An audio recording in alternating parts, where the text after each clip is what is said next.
성도 여러분 안녕하십니까? 새벽 말씀 묵상입니다. 빈센트 필이라는 목사님이 있었는데요. 어느 날 어느 의사에게 이렇게 물었습니다. 당신이 지금까지 의사로 살면서 가장 보람 있었던 일은 무엇입니까? 의사는 이렇게 대답했습니다. 제 인생을 변화시켰던 사건이 있었습니다.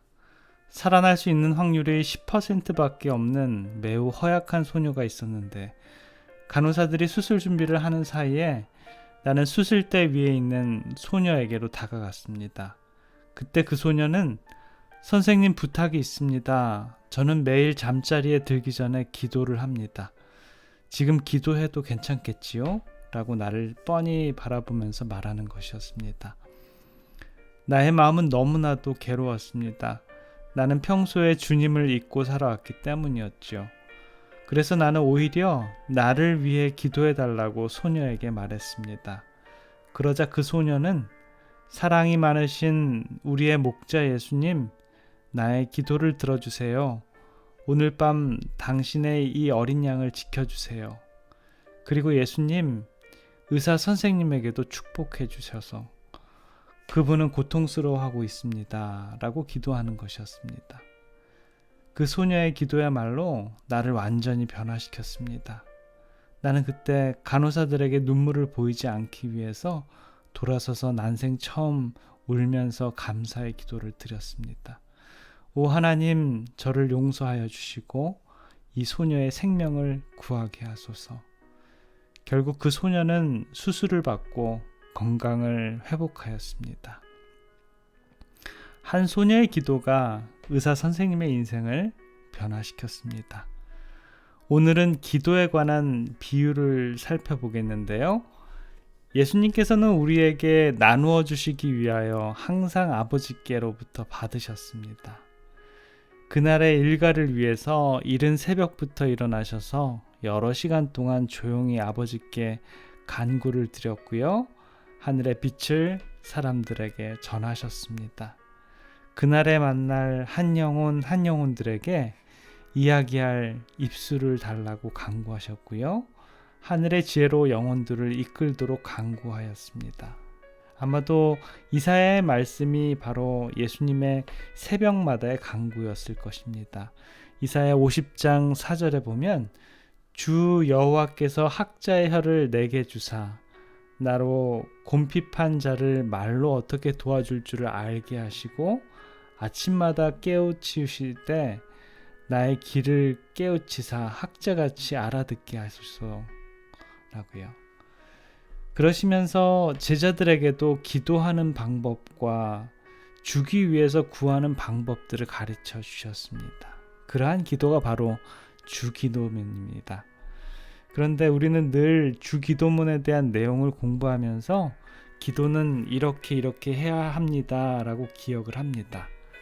그런데요, 누가복음 11장 5절부터 8절에 보면 기도하는 자의 마음에 관한 그런 비유를 들어서 제자들에게 그 부분을 설명하는 부분이 있습니다. 또 이르시되 너희 중에 누가 벗이 있는데 밤중에 그에게 가서 말하기를 벗이여 떡 세 덩어리를 내게 빌리라.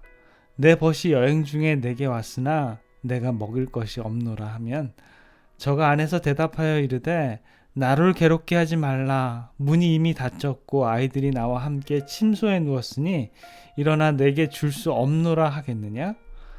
내가 너에게 말하노니 비록 벗됨을 인하여서는 일어나 주지 아니할지라도 강청함을 인하여 일어나 그 소용대로 주리라. 이 비유를 보면 간구하는 사람은 남에게 다시 주기 위하여 구하는 사람으로 나타납니다.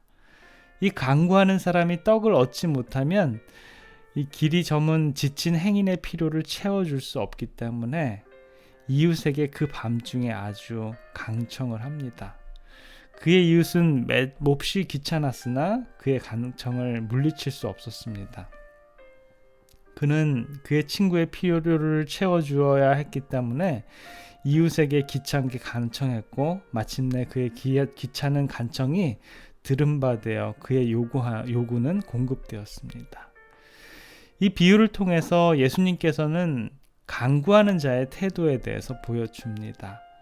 자기 벗의 배고픔과 굶주림을 위해서 한밤중에 이웃집의 집에 가서 문을 두들기면서 강청하는 것과 같이 열정적으로 그리고 끊임없이 남을 위해 간구하는 태도가 바로 우리 주님께 간구하는 기도자의 태도인 것입니다. 이렇게 간절히 또 끊임없이 간구하는 사람은 무엇을 얻게 될까요? 우리는 흔히 기도하면 하나님께서 지금까지 안 들으시다가 이제 듣기 시작해서 우리가 아주 열심히 기도하나 보자 하고 하나님께서 그렇게 우리를 지켜보십니까? 그러시면서 이쯤이면 약 한 45%는 내가 들어줄게, 그렇게 하나님께서 말씀하시나요? 그리고 우리가 좀 더 금식하면서 철야 기도를 하면 한 80%는 들어줄 수 있을 것 같아 라고 하나님께서 말씀하십니까? 그리고 또 울며 통회하면서 자복하면 이제는 완전히 우리 하나님께서 우리의 기도를 들어주시는 분이 우리 하나님이십니까? 실물 교훈에는 우리들에게 기도에 대해서 이렇게 말합니다. 기도는 하나님 편에서 어떤 변동을 하시도록 하는 것이 아니다. 그것은 우리로 하여금 하나님과 융화되도록 하는 것이다. 사랑하는 성도 여러분, 저와 여러분의 마음속에 간절히 소망하는 기도의 제목들이 있으십니까? 그러한 기도의 제목이 나와 가족들을 위함입니까? 아니면 어려움을 당하는 사람들을 참아보지 못하고 도와주기 위해서 마음속에 샘솟는 기도 제목입니까? 벗을 위해서 이웃에게 간청하는, 주기 위해서 간구하는 주님의 백성들의 삶이 되시길 간절히 기원합니다. 기도는 하나님의 편에서 어떤 변동을 하시도록 하는 것이 아닙니다. 그것은 우리로 하여금 우리의 마음이 하나님의 마음과 융합되도록 하는 것이 기도라고 합니다.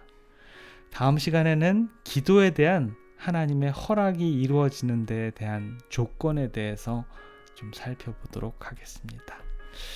우리 믿음의 가족 여러분들의 생애는 남들에게 주기 위해서 주님께 간구하는 생애가 되어서 남들의 필요를 채우기 위해서 열렬히 그리고 끊임없이 주님께 간구하시는 생애가 되시길 기원합니다.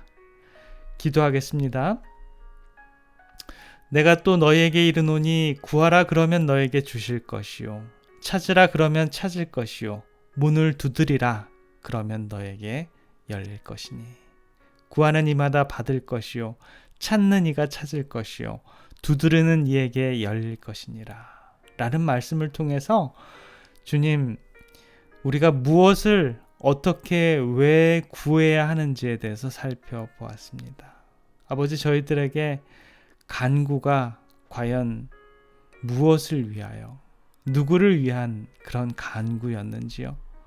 주님, 오늘을 살아가는 주님의 백성들의 삶 속에서 저희들의 간구를 들어주시고 주님과 동행하는 하루의 삶이 될 수 있도록 주님 인도하여 주시옵소서.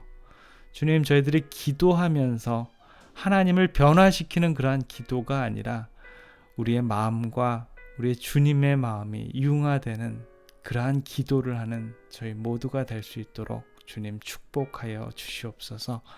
사랑 많으신 우리 구주 예수 그리스도의 이름으로 간절히 기도드립니다. 아멘.